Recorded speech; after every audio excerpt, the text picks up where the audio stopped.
RadioNOW 100.9's Indy Connection with Emily Metheny.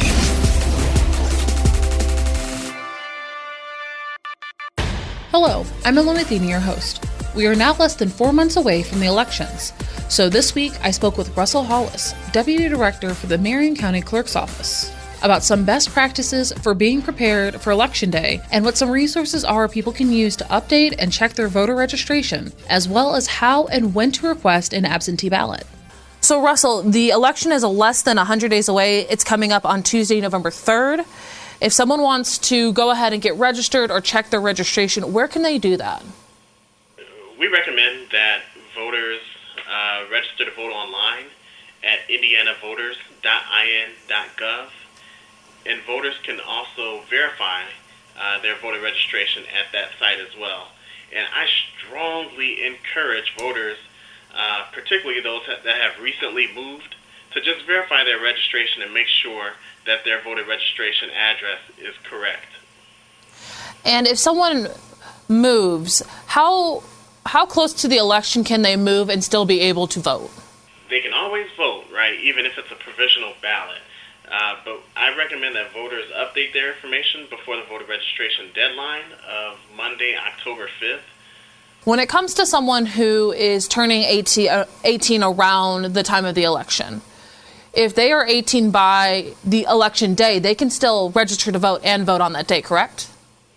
They can still register to vote. They can register to vote today, as long as they'll be 18 years old by Election Day, which is Tuesday, November 3rd. And kind of talking about the mail-in ballots and absentee ballots. Can you kind of explain about these type of ballots in general? Yes. So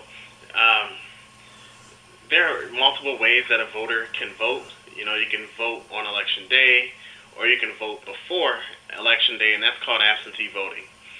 And you can request to vote absentee by mail, or you can vote absentee in person, and that's called early voting, or commonly referred to as early voting.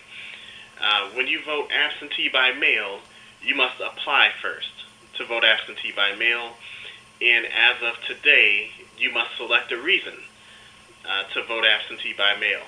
And it's a check-the-box reason, and there are roughly a dozen or so reasons that a voter can select for why they want to vote absentee by mail. There is a deadline for voters, and that deadline is Thursday, October 22nd, by 11:59 p.m., basically before midnight. What I strongly encourage voters to do is to apply to vote absentee by mail online, and voters can do that at indianavoters.in.gov. And there are advantages to applying to vote absentee by mail using the state's website. And that advantage is that the voter's information is pre-populated, and a digital signature from the voter registration file is included in that application. The advantage to that is that it prevents a situation where a voter does not sign their application to vote absentee by mail. And unfortunately, we saw dozens of situations where voters just simply did not sign that application during the primary. So voting or applying to vote absentee by mail through that application, it eliminates room for error. And I strongly recommend that voters take advantage of that. Mm-hmm.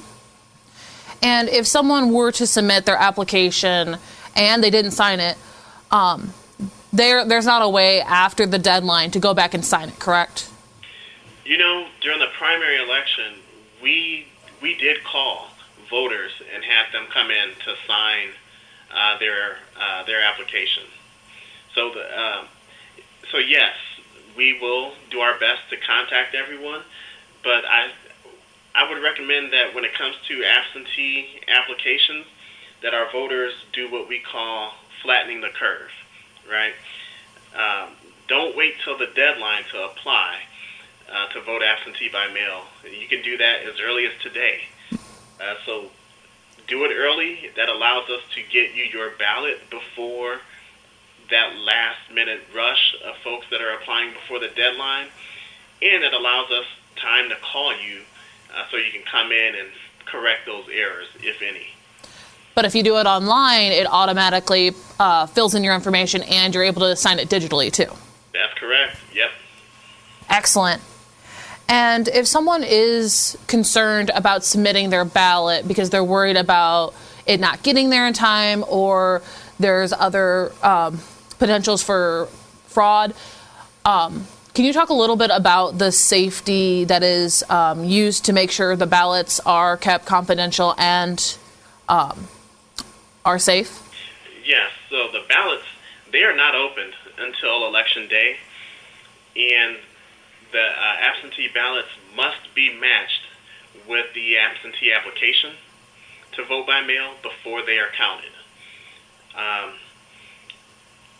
And we also match the voter's signature. So the signature that's on the voter's application must match the signature that's on the voter's absentee ballot envelope.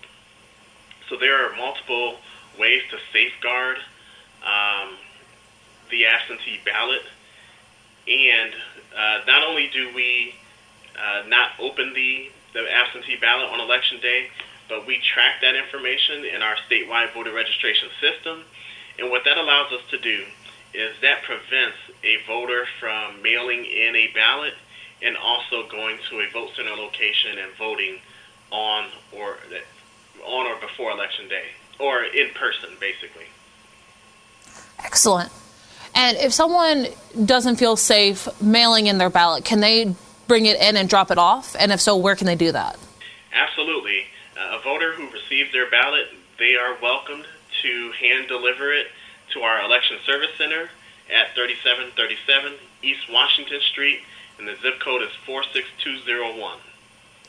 And what's the deadline that they have to bring in that the ballot? So the ballot, the election board must receive the ballot by noon on Election Day, which is Tuesday, November 3rd. Because it is the presidential election, what else will be on the ballot this year for this, specifically this election time? So the offices on the ballot this year, this will be a pretty long ballot. So you have President of the United States. You also have your U.S. Congressional seats on the ballot. In Marion County, there are two different congressional districts. There's District 5 and District 7. Also on the ballot is Governor, Attorney General. You have your state legislative races on the ballot this year, State Senator and State Rep. You also have some countywide offices on the ballot. That's County Treasurer, Coroner, Surveyor, and County Circuit Court Judge is on the ballot as well. And then there are local offices, particularly Township Board, and there are school board offices on the ballot as well. And there are judicial retention questions on the ballot too. And for someone who is voting in potentially their first election, do they have to vote on all of these offices? No. So a voter can vote however they want. They can vote for some offices, they can vote for all, or they can vote for just one or two. What I encourage voters to do is to visit our voter information portal if you are a Marion County voter. If you live outside of Marion County, you can go to indianavoters.in.gov to view your sample ballot. If you're in Marion County, the voter information portal has a PDF sample ballot that looks nearly identical to what you will see if you vote absentee by mail. And the advantage of doing that is so that you can know who is all on your ballot and you can take time to research those candidates. Is there a place you'd recommend for people to look up who their candidates are, like about their policies, about what they believe in, or what's the best way for someone to learn about their candidates? You know, voters have to do some homework. They have to go to those candidates' campaign sites. They can also view the local or state political party, and hopefully that party will have like a link to that candidate's campaign site, or they have some general information about their platform so you can have an idea of what policies or how your candidate's views align with yours. Excellent. So you make it as easy as possible to do the actual voting, but then the voters need to take the time to research their candidates and all that's going on in their community. That's absolutely correct. And, there's another thing, Emily, that I recommend that voters do this election cycle, and that's to create a plan. There's going to be new polling locations this election cycle, and, there's a lot of voters that are voting absentee by mail for the first time. And so I recommend that voters create like a 5-step plan to help them navigate this election. And if I could just go through those steps. Yes, please. Okay. So I'd say step 1 is, you register to vote. And you must register to vote before the registration deadline, which is Monday, October 5th. Step 2, if you're already registered to vote, verify that you're still on the voter rolls. And you can do that at indianavoters.in.gov. Step 3, make a plan. Are you voting in person or are you voting by mail? Know who's on your ballot, and we just talked about where voters can find a sample ballot, and research candidates and the issues. Step 4, get people with you. Encourage your friends, family members, others to vote. And step 5, show up and vote. It's that easy. Excellent. It's a 5-step plan to get people in to vote. Yes. Excellent. Thank you so much, Russell. You're welcome. And then because we are still in a pandemic, how can people stay up to date with the election dates and times? Are those going to change potentially like the primaries did earlier this year? If they were to change, it's a decision that would be made at the state level. So that's something you just kind of have to stay tuned for, or stay in tune with what's happening at the state level. But as of today, which is July 30th, we are still sticking by the registration by Monday, October 5th, and the election day of Tuesday, November 3rd. Yes, that's correct. Where can people check and see where their polling locations would be if they're voting in person? Vote.indy.gov. The Marion County Election Board has not finalized polling locations for the general election yet, so that information will be updated once that information has been finalized. Is there anything else you'd like to add, Russell? Voters should anticipate significantly more in-person voting locations than they experienced during the June primary. And these locations will still also keep a lot of the sanitizing and safety precautions put in place, right? Absolutely.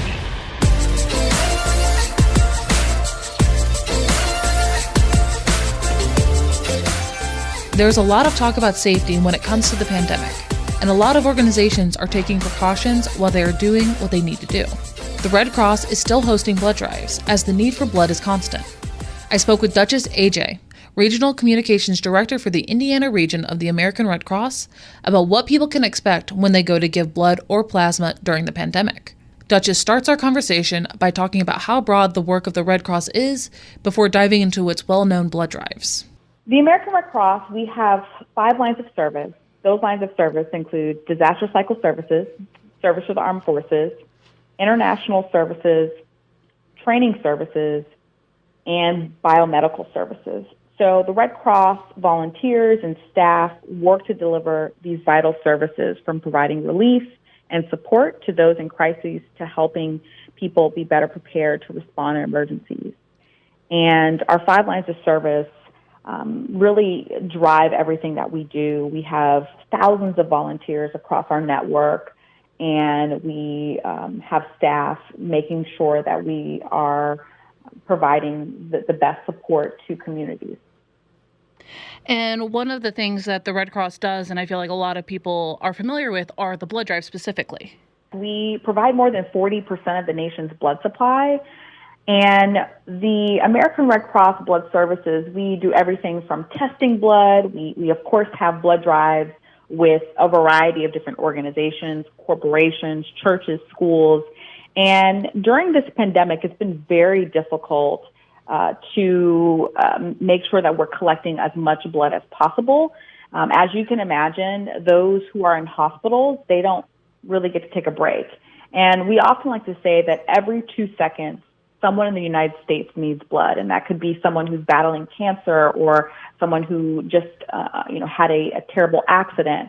and need blood transfusions. And so it's really important that we make sure that even in a pandemic and a lot of the things that are taking place within our country, that we continue to donate blood, and that's a huge part of the American Red Cross. And then for specifically to give blood, what are some of the requirements that people need to meet to be able to give blood, especially during the pandemic? Absolutely. So we've taken a lot of precautions as an organization to make sure that people are safe. And some of those things, including making sure that some of the areas are clean, and they have we're doing a ton of testing to make sure that folks feel comfortable. But I think the best way that people can make sure that they can be eligible to donate blood is to visit redcrossblood.org, and there are a variety of ways that people can look to see if their eligibility requirements are met. And then for upcoming blood drives, where can people find information on where they can give? Absolutely. So we have many blood drives that we have scheduled. Our blood services team is working really hard to make sure that we have as many blood drives as we can meet the demand. And we always encourage folks to visit redcrossblood.org, or they can actually donate our free blood donor app, and they can put in their location and find the closest blood drive near them. One of the things, though, that we are encouraging and making sure that people are aware of is that there are many blood drives that are popping up in our communities, but some of them are being filled to capacity. And so we just want to put the kind of disclaimer out there and urge the community to know that, if there is a blood drive that's near them that's completely booked, to not give up and to make sure that they continue to look and possibly schedule blood drives that are close to them that may have an opening as much as, a few weeks or even a few months ahead of time. Because as we all know, this is an unprecedented time with the pandemic. And so it's really important that we have to do our due diligence and make sure that we are continuing to support our community. And part of that is to making sure that there is a sufficient blood supply.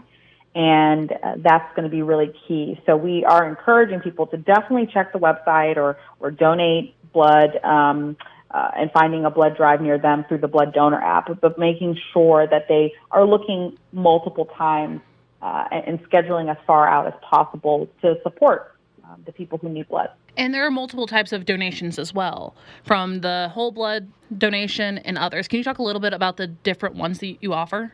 We have whole blood, as you mentioned, but one of the other types of things that we're also looking for are plasma donations. And so that's a really key piece as well. One of the, I think, more prominent blood types is type O blood. And so those are, of course, we take all blood, A, B, and O, but O is one of those universal types of blood donations. And so it's really important that we, are urging the public to continue to come out and support the Red Cross. And for the first-time donors, what advice do you have for them?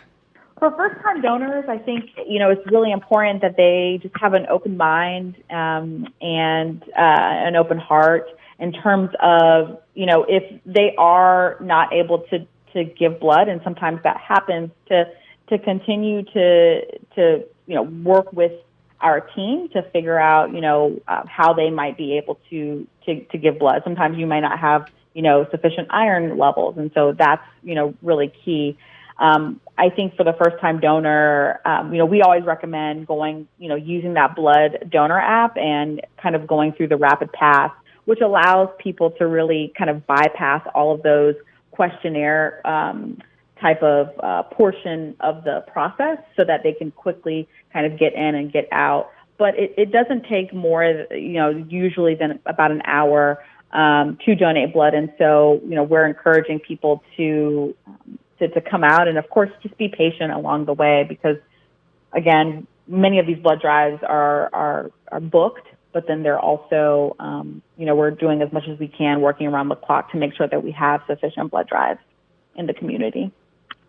And then one of the other types of collection that the Red Cross is also doing is the plasma donation from recovered COVID-19 patients. Yes. So historically, convalescent plasma has been used as a potentially life-saving treatment in some situations when new diseases or infections develop quickly, and no treatments or vaccines, were available yet. And so convalescent plasma is plasma collected from patients who have recovered from an infection and have antibodies that might help fight that infection. And so in this case, patients who, have fully recovered from COVID-19 are viable candidates. And so more recently, some information suggests that convalescent plasma could help some coronavirus patients, especially those who are seriously ill. So, we've been working with many partners, the FDA, to make sure that if, those who are seeking plasma donations from people who've recovered from coronavirus have that information as well. And people can learn more about that specific donation on your website, correct? Can you give the website one more time? Absolutely. So the website that we encourage folks to go to who are interested is redcrossblood.org. Excellent. And then for our friends who are in the LGBTQ plus community, in the past there's been different information out about who can give, who can't. Can you talk a little bit about that? Yeah, so the American Red Cross, we've been pleased to partner with the FDA, and they have updated their eligibility guidance. And a lot of that guidance, it comes from the FDA. So we really, when it comes to some of those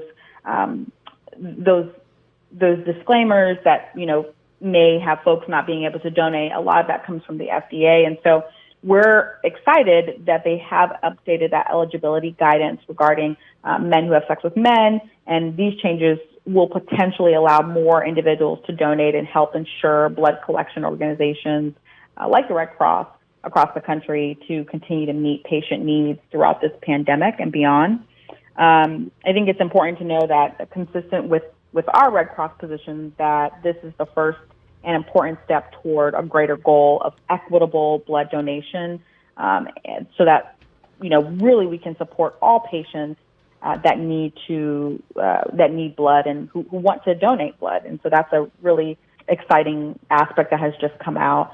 And I think it's also good to know that the Red Cross remains committed to building an inclusive environment that embraces diversity for all of those who engage with our life-saving mission. And I think for us, it's important to also know that, the blood donation eligibility should not necessarily be determined by the methods that are based upon sexual orientation. So for us, I think it's a huge step, and it's really important that this has been put into the forefront. Duchess, is there anything else you'd like to add before we wrap up? I think the only things is just making sure that people have those two pieces of information that I had mentioned, which is visiting redcrossblood.org or donating our free blood donor app to get all of the latest information that folks need to stay involved.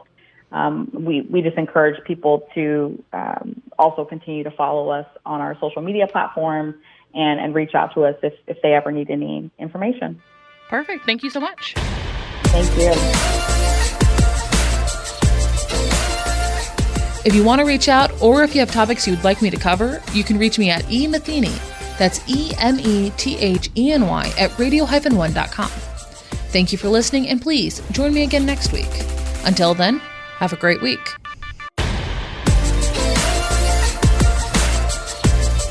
RadioNOW 100.9's Indy Connection with Emily Metheny.